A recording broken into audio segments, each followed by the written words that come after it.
Welcome back to Avaya, Kyle. Thank you for having me.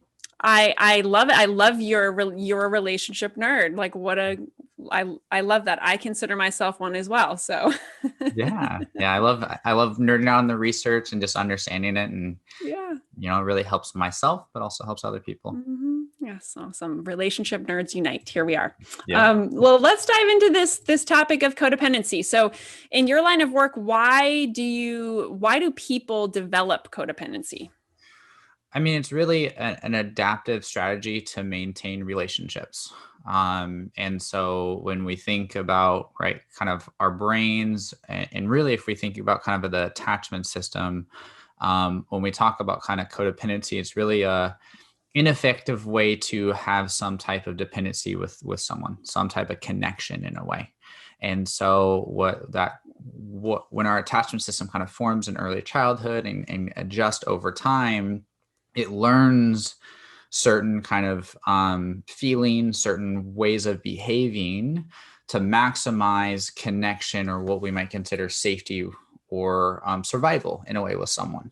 Sometimes that survival can come at the cost of our own feelings, our own needs, because our attachment system convinces us over a series of experiences that actually owning that is not helpful, blocks connection. And so we convince ourselves that we then have to really focus on the other person and adjust to kind of what they're doing, to caretake for them, to really kind of hide parts of ourselves to stay in relationship.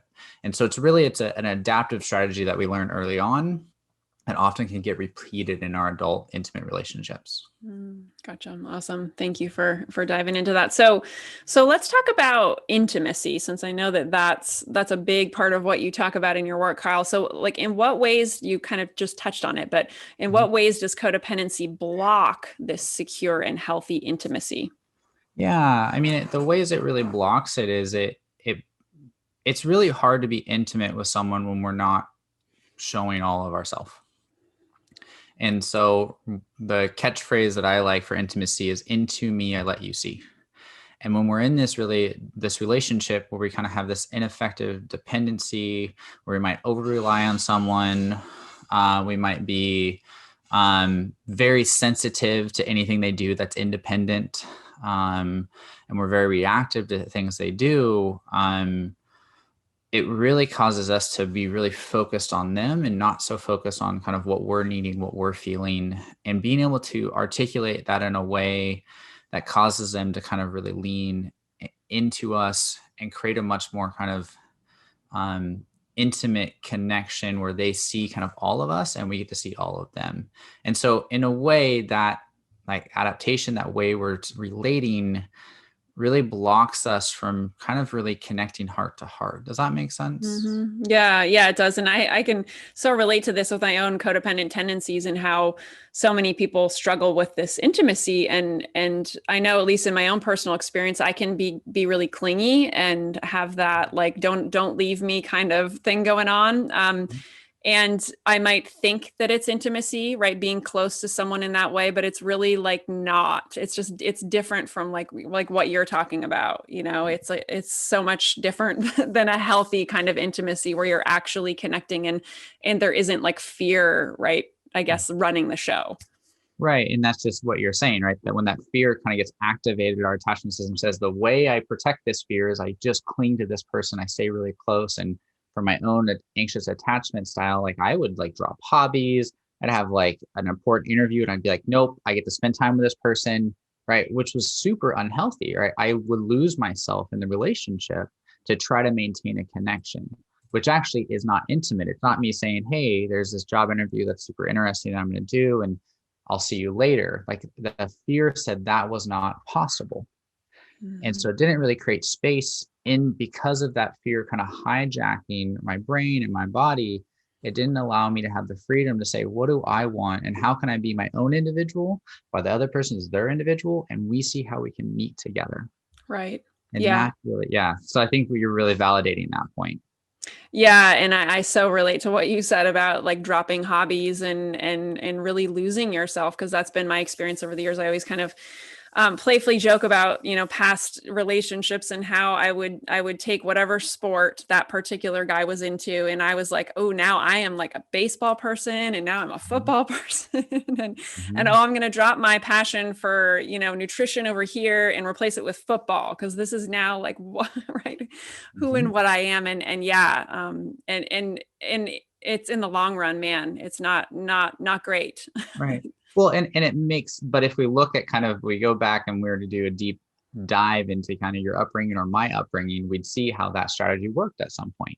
Yeah. Right. It was successful, but we didn't grow out of that strategy. It just perpetuated in different ways, which then it kept closeness, right? You got invested in football or baseball and the person's like, yeah, like we're here. But that wasn't necessarily because you were genuinely interested in football or baseball, but because they were, and it meant more connection for you.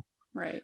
Right. Yeah. And that was the same thing. Like I became vegan and it was not because of morals or other things like that. It was because my partner was, and I felt I needed to be closer rather than being like, I, see the value in that, but I have different kind of approach to how I want to eat and what works for my body. Yeah. And that did not feel possible because of that kind of fear and that anxiety, as you name.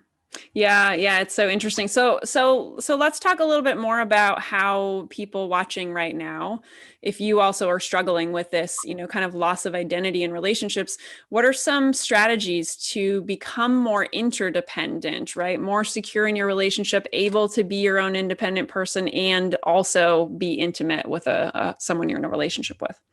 I think if we're particularly talking about kind of the anxious person, which is kind of where we're really sitting with that anxious attachment style, one of the key things is really start to ask ourselves, what do we feel and what do we want?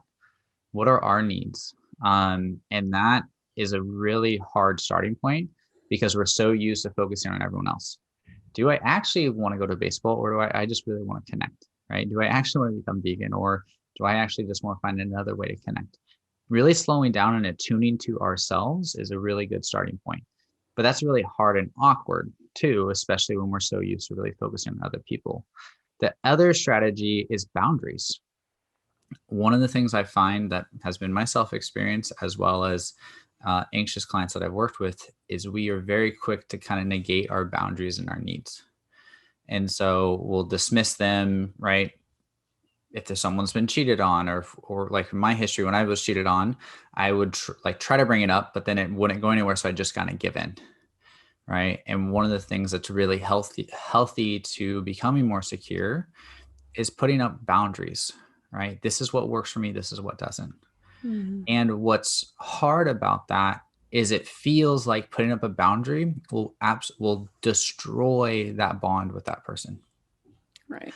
But the reality is it actually oftentimes will strengthen it because if you put up a boundary, two things will happen. Either that person will leave because that boundary doesn't work for them, which is actually healthy in a way, or two, they will respect that you have that boundary and lean in and move towards that. And when you get that experience that people can honor your boundaries, you can be yourself, they can be themselves, and they can choose you. What it does is that alleviates the fear a lot more because you see them making the choice to be with you rather than you kind of clinging or overreaching, overcompensating to maintain a relationship with them. So boundaries are a very, very important thing to really doing that.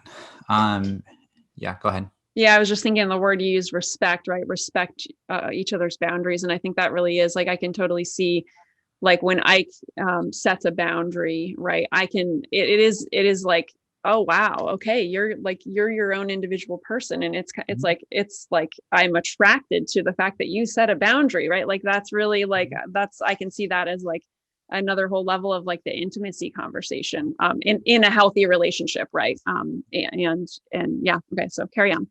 But yeah, and I just want to validate what you're saying. I mean, when they put up that boundary, it does become attractive because you get a sense of who they are, right? What they want, what works for them. And then you're like, oh, wow, I can feel them.